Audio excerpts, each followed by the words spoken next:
বেদ পাঠশালা।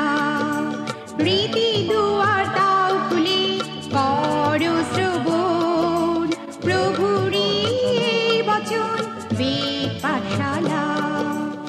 নমস্কার, শুরু করছি এক বাইবেল অধ্যয়নমূলক অনুষ্ঠান বেদ পাঠশালা। এই অনুষ্ঠানের মাধ্যমে আপনি জানতে পারবেন ঈশ্বরের বাক্য, পবিত্র বাইবেলের নিগূঢ় তত্ত্ব। তাহলে শুনুন আজকের অনুষ্ঠান বেদ পাঠশালা।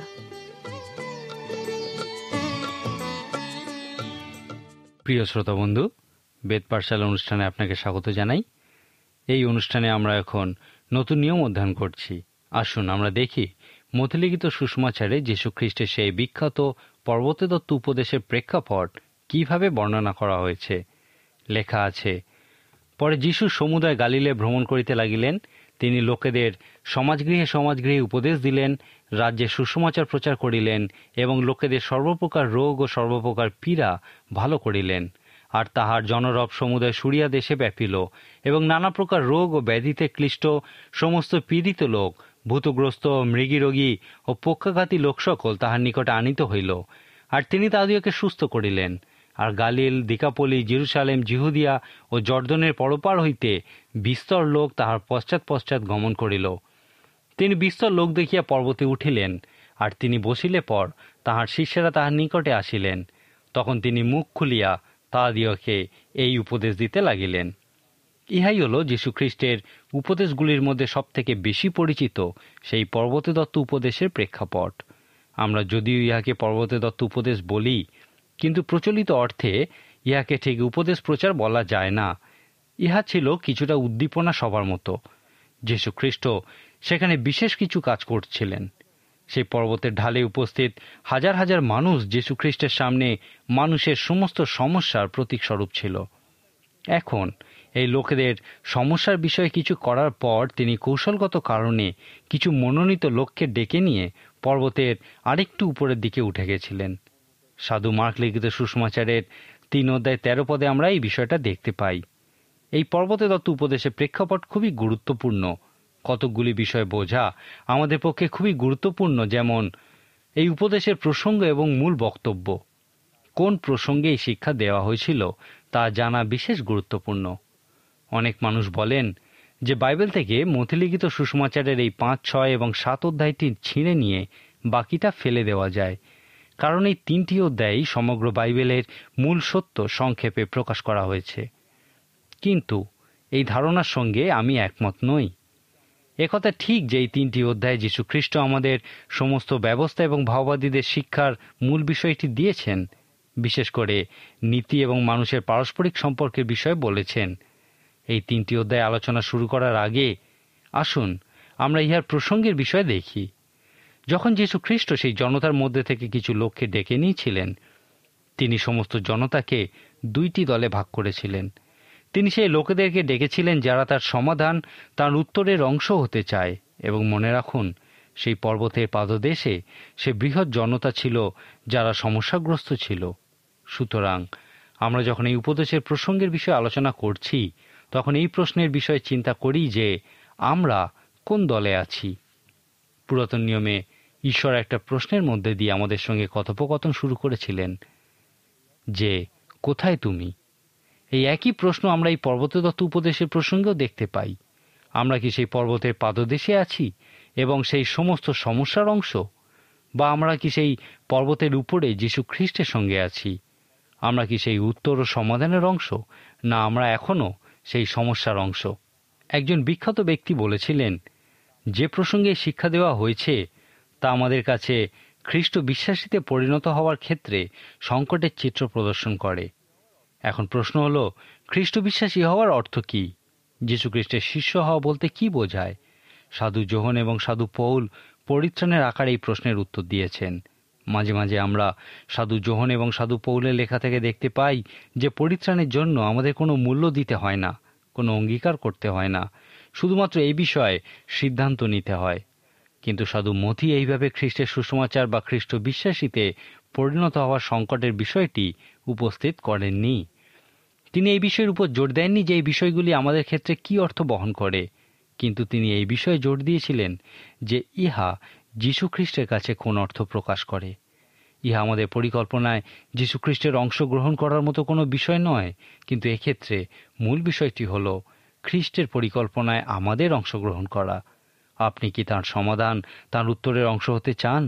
যীশু খ্রিস্টের একটি বিশেষ দর্শন ছিল, তার একটা নির্দিষ্ট দায়িত্ব ছিল। এখন যদি আপনি সেই পর্বতদত্ত উপদেশের সম্পর্কে প্রকৃতই বুঝে থাকেন, তাহলে দেখবেন যে তিনি ওই উদ্দীপনা সভার আয়োজন কিছু ব্যক্তির মনোনয়নের জন্য করেছিলেন। তিনি তার দর্শন অন্যদের কাছে বলতে চেয়েছিলেন এবং তিনি সেই ব্যক্তিদের তার সেই দর্শন বাস্তবে পূর্ণ করার কাজে সাহায্য করার জন্য নিয়োগ করতে চেয়েছিলেন। ইহাই হল পর্বতদত্ত উপদেশের প্রসঙ্গ। এখন আমরা সেই পর্বতদত্ত উপদেশের মূল বিষয়বস্তু আলোচনা করার জন্য প্রস্তুত। সেই পর্বতের উপরে যীশুখ্রিস্ট কিছু ব্যক্তিকে তাঁর শিষ্যরূপে নিয়োগ করার পর তিনি তাদেরকে কিছু মহান শিক্ষা দিয়েছিলেন, যা তাদেরকে তার সমাধান ও উত্তরে পরিণত করেছিল। যীশুখ্রিস্ট তাঁর শিক্ষা, আচার ব্যবহার সম্পর্কে শিক্ষা দেওয়ার মধ্য দিয়ে শুরু করেছিলেন। যীশুখ্রিস্ট সর্বদা বলতেন যে মানুষের মন হলো খুবই জটিল। মথিলিখিত সুসমাচারের 6 অধ্যায় তিনি বলেছেন, চক্ষুই শরীরের প্রদীপ, অতএব তোমার চক্ষু যদি সরল হয় তবে তোমার সমস্ত শরীর দীপ্তিময় হইবে, কিন্তু তোমার চক্ষু যদি মন্দ হয় তবে তোমার সমস্ত শরীর অন্ধকারময় হইবে। এই চক্ষু অর্থে যীশুখ্রিস্ট বলতে চেয়েছিলেন কিভাবে আপনি সমস্ত বিষয়ের উপর দৃষ্টিপাত করেন, আর আপনি যেভাবে দৃষ্টিপাত করেন তার উপর নির্ভর করে আপনার শরীর দীপ্তিময় হবে না অন্ধকারময় হবে। যেহেতু আমাদের এই দৃষ্টিপাত করার বিষয়টি খুবই জটিল, সেই জন্য সেই পর্বতের উপরে যীশুখ্রিস্ট তাঁর শিক্ষার মধ্যে দিয়ে মানুষকে দেখাতে শুরু করেছিলেন যে কিভাবে তার উত্তর, তার সমাধানে পরিণত হওয়া যায়। তিনি তার উপদেশ এইভাবে শুরু করেছিলেন, ধন্য যাহারা আত্মাতে দিনহীন, কারণ স্বর্গরাজ্য তাহাদেরই।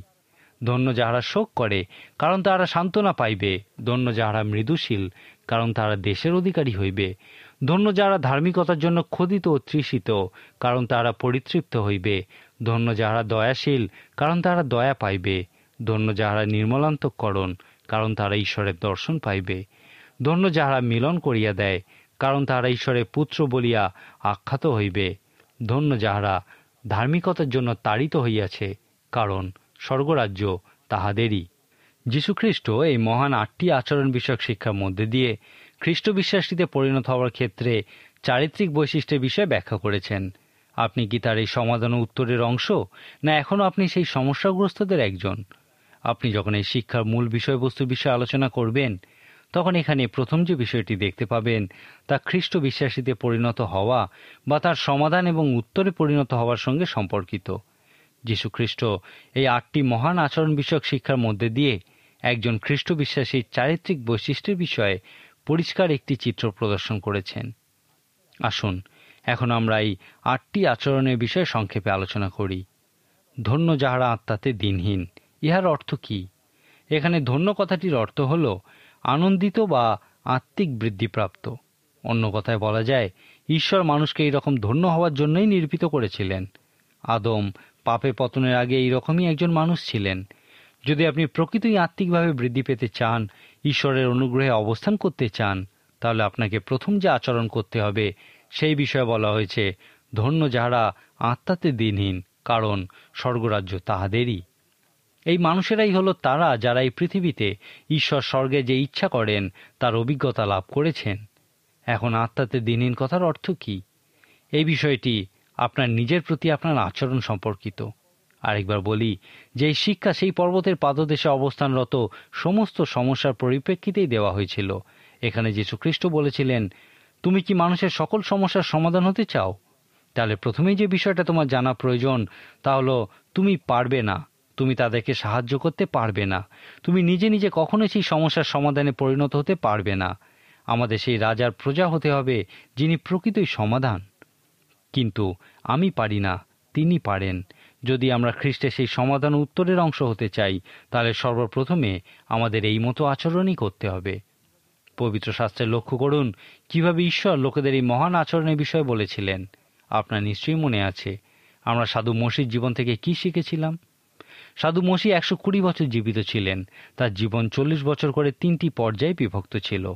তার প্রথম 40 বছরে ঈশ্বর সাধু মসিকে শিক্ষা দিয়ে বলেছিলেন, মসি, তুমি একজন নগণ্য ব্যক্তি। তারপর দ্বিতীয় 40 বছর ধরে ঈশ্বর সাধু মসিকে এই শিক্ষা দিয়েছিলেন, মসি, এখন তুমি একজন বিশেষ ব্যক্তি যাকে আমি ব্যবহার করতে পারি। এরপর শেষ 40 বছরে ঈশ্বর সাধু মসিকে এই শিক্ষা দিয়েছিলেন যে বিশেষ ব্যক্তি শিখেছে যে সে একজন অতি সামান্য ব্যক্তি, তার মধ্যে দিয়ে ঈশ্বর কি করতে পারেন। নতুন নিয়মে সাধু পিতরের সঙ্গেও আমরা এই বিষয়ে ঘটতে দেখি। তিনিও যতদিন না খ্রিস্টকে অস্বীকার করে অন্ধকারে প্রচণ্ড কান্নার অভিজ্ঞতার মধ্যে দিয়ে শিখেছিলেন যে তিনি একজন অতি নগণ্য ব্যক্তি, তিনি বড়াই করে বলেছিলেন, অন্য যে কেউ আপনাকে অস্বীকার করতে পারে, কিন্তু আমি কখনোই আপনাকে অস্বীকার করব না।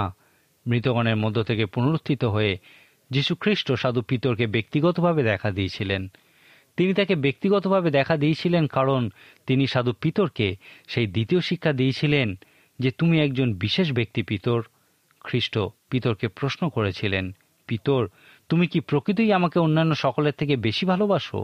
সাধু পিতর তার উত্তরের মধ্যে দিয়ে গর্ব করে বলেননি যে তার ভালোবাসাই মহান। এক্ষেত্রে তিনি যে গ্রিক শব্দটি ব্যবহার করেছিলেন তার অর্থ করলে দাঁড়ায়, সাধু পিতর বলেছিলেন, প্রভু, আপনি জানেন যে আপনার প্রতি আমার ভালোবাসা বন্ধুত্বের সমান। তারপর খ্রিস্ট তাকে বলেছিলেন, পিতর, আমার মেষগণকে পালন করো। আমি চাই না এমন কেউ আমার মেষগণকে পালন করুক যারা তাদের কাছে অবাস্তব কিছু দাবি করে। এখানেই সাধু পিতর শিখেছিলেন যে তিনি একজন বিশেষ ব্যক্তি যাকে ঈশ্বর ব্যবহার করতে পারেন। এরপর পঞ্চসপ্তমীর দিনে সমস্ত পৃথিবী দেখেছিল ঈশ্বর সেই সমস্ত বিশেষ ব্যক্তিদের নিয়ে কি করতে পারেন যারা নিজেদেরকে সামান্য ব্যক্তি বলতে শিখেছে। সাধু মসি এবং সাধু পিতরের মতো মানুষরা আমাদেরকে দেখায় আত্মাতে দিনহীন হওয়ার অর্থ কি। এক কথায় ইয়াকে বলা হয় নম্রতা। এই নম্রতা বিষয়টা বোঝার পক্ষে একটু জটিল। এই প্রথম উপদেশটি থেকে ব্যক্তিগত আধ্যাত্মিক আবেদন এইভাবে প্রকাশ করা যায়, ঈশ্বর, আমি সেই সমাধান নই, আমি আমার বা অন্য কারোর সমস্যার সমাধান করতেও পারি না, কিন্তু তুমি পারো। তুমি হচ্ছ সেই সমাধান। যদি তুমি আমার সঙ্গে থাকো তাহলে আমিও সেই সমাধান এবং উত্তরের অংশ হতে পারি। ইহাই হলো আত্মাতে দিনহীন হওয়ার অর্থ। আচরণ বিষয়ক দ্বিতীয় মহান উপদেশটি হল, ধন্য যাহারা শোক করে, কারণ তাহারা সান্ত্বনা পাইবে। এখানে প্রথম যে বিষয়টি যীশু খ্রিস্ট হয়তো বলতে চেয়েছিলেন তা হল, এই পর্বতের নিচের দিকে দেখো। তুমি কি সেই সমস্যাগ্রস্ত মানুষদের দেখতে পাচ্ছ? যদি তুমি নিজে কখনো সমস্যায় না পড়ো তাহলে কিভাবে তুমি তাদের সমস্যার অংশ হতে পারো? পুরাতন নিয়মে ইয়োবের পুস্তক অধ্যয়নের সময় আমরা 30টি কারণ দেখেছিলাম যে কেন ঈশ্বর তার লোকেদেরকে সমস্যায় পড়তে দেন। যদি আপনি কখনোই কোনো সমস্যায় না পড়ে থাকেন তাহলে এই সমস্যাগ্রস্ত মানুষদের বিষয়ে সহানুভূতি কখনোই আপনার মধ্যে আসবে না। আপনি যতক্ষণ না কোনো সমস্যায় পড়বেন ততক্ষণ বুঝতে পারবেন না যে সমস্যায় পড়লে মানুষ কীরকম অনুভব করে। যীশু খ্রিস্ট এই অর্থই প্রকাশ করতে চেয়েছিলেন যখন তিনি বলেছিলেন, ধন্য যাহারা শোক করে। কিন্তু আরেকটি বিষয়ে বলা যায় যে যীশু খ্রিস্ট এই সহানুভূতির বিষয়টি ছাড়াও আরও বেশি কিছু বলতে চেয়েছিলেন। যখন আপনি নিজেকে আত্মাতে দিনহীন উপলব্ধি করবেন তখন হয়তো আপনি শোকও করবেন। ঈশ্বর কিভাবে সাধু মসি বা পিতর বা আমাদেরকে শিক্ষা দিচ্ছেন যে আমরা পারি না? ব্যর্থতার মধ্যে দিয়ে। ঈশ্বর এই ব্যর্থতার মধ্যে দিয়ে আমাদেরকে শিক্ষা দিয়েছেন যে আমরা আত্মাতে দিনহীন। ব্যর্থতা প্রকৃতই বেদনাদায়ক। আমরা যখন ব্যর্থ হই তখনই শোক করি, দুঃখ করি, কিন্তু ঈশ্বর এই ব্যর্থতার মধ্যে দিয়ে শিক্ষা দেন যে আত্মাতে দিনহীন হওয়ার অর্থ কি। এর পরের উপদেশটি হল, ধন্য যাহারা মৃদুশীল। এই মৃদুশীল শব্দটার অনেক সময় ভুল অর্থ করা হয়। বাইবেলে এই শব্দটা দুর্বলতা প্রকাশ করার জন্য ব্যবহার করা হয়নি। গ্রিক এবং ইব্রিয় ভাষায় এই শব্দটার অর্থ কিছুটা এইরকম, একটা প্রচণ্ড শক্তিশালী বা বন্য ঘোড়ার চিত্র কল্পনা করুন, যাকে লাগাম লাগিয়ে বশীভূত করা হয়নি। তার সমস্ত শক্তি তখনও নিয়ন্ত্রণের বাইরে। এবার যখন সেই বন্য ঘোড়াকে লাগাম পরিয়ে দেওয়া হলো তখন তার শক্তিকে নিয়ন্ত্রণে আনা গেল। তার সওয়ারিকে সে তখন আর ছুঁড়ে ফেলে দিতে পারে না এবং সে সেই সওয়ারির নিয়ন্ত্রণাধীন হয়ে যায়, অর্থাৎ ঘোড়াটা মৃদুশীল হয়ে পড়ে। এই মৃদুশীলতা হল নিয়মানুবর্তিতা, নিয়ন্ত্রণাধীন হওয়া। যীশু খ্রিস্ট যখন বলেছিলেন, আমার জোয়ালি তোমাদের উপরে তুলে নাও এবং আমার কাছ থেকে শিক্ষা করো, কারণ আমি মৃদুশীল, এই কথার মধ্যে দিয়ে তিনি বলতে চেয়েছিলেন আমি পিতার ইচ্ছানুযায়ী সমস্ত কিছু করি, অর্থাৎ আমি পিতার নিয়ন্ত্রণাধীন এবং সর্বদা তাই করি যা তিনি চান। আচরণ বিষয়ক চতুর্থ উপদেশটি হল, ধন্য যাহারা ধার্মিকতার জন্য ক্ষুধিত ও তৃষিত, কারণ তাহারা পরিতৃপ্ত হইবে। এই তৃতীয় ও চতুর্থ উপদেশ একসঙ্গে দেখা উচিত, কারণ তারা পরস্পরের দিকে এগিয়ে দেয়। দমেশকের পথে সাধু পৌল যখন যীশু খ্রিস্টের সাথে মিলিত হয়েছিলেন, তিনি মৃদুশীল ছিলেন না।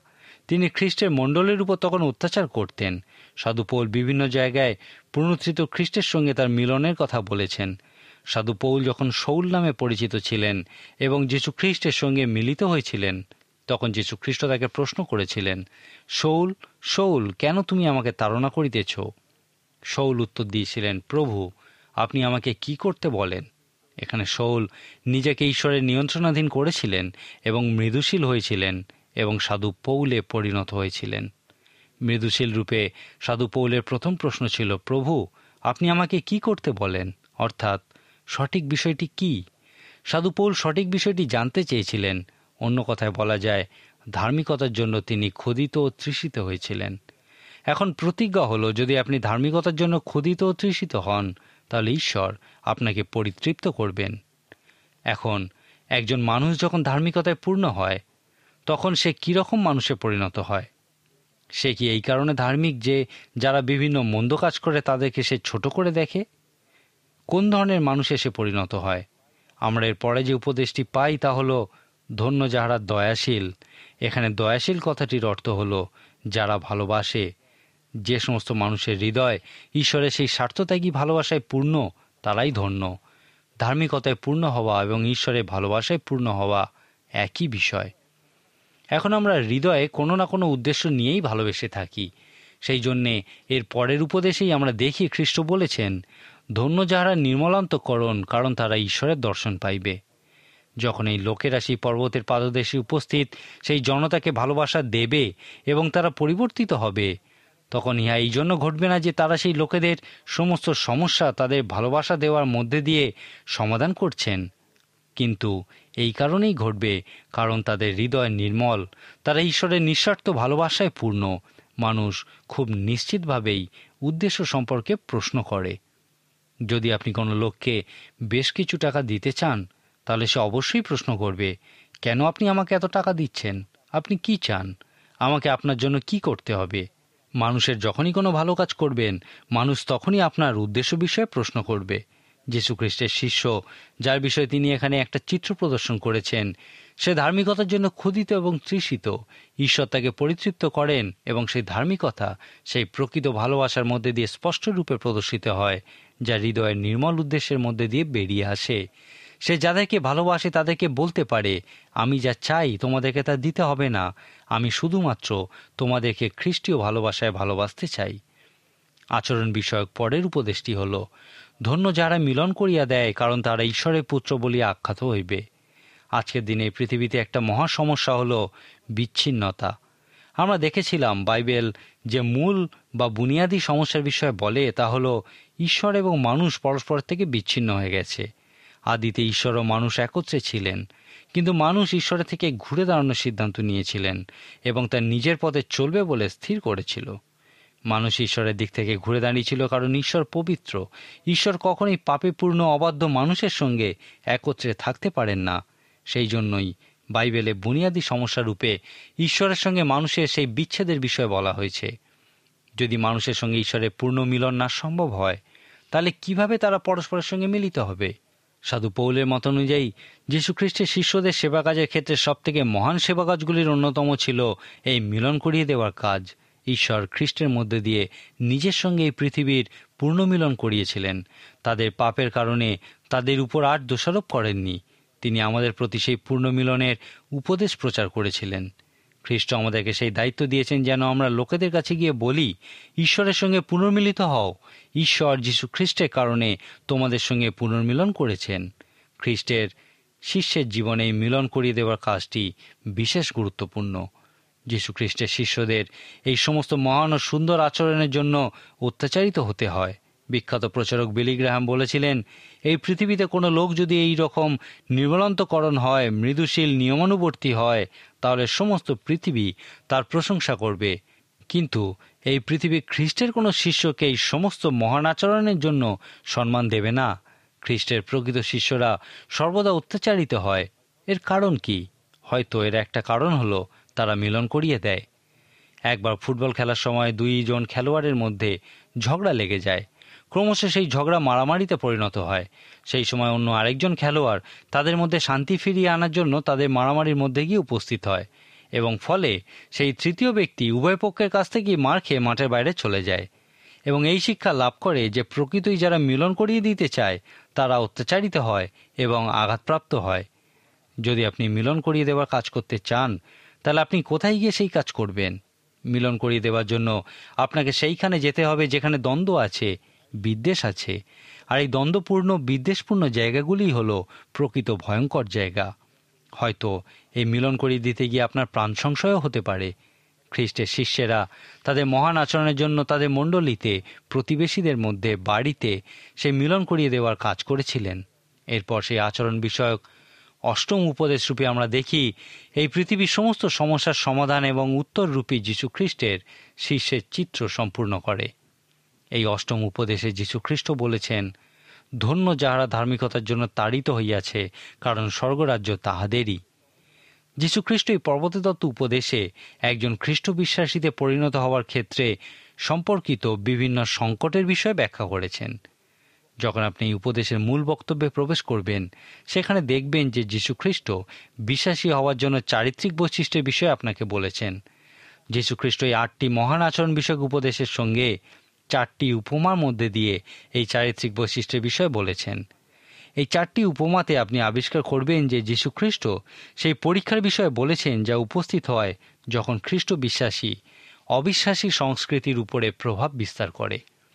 এই উপদেশগুলি দেওয়ার পর যীশুখ্রিস্ট বলেছেন, যদি তোমরা এই মতো আচরণ করতে পারো তাহলে ঈশ্বরের অনুগ্রহে এইগুলি তোমাদেরকে এই পৃথিবীর লবণ ও দীপ্তিতে পরিণত করবে, এমন একটা শহরে পরিণত করবে যা পর্বতের উপরে অবস্থিত এবং যাকে লুকানো যায় না।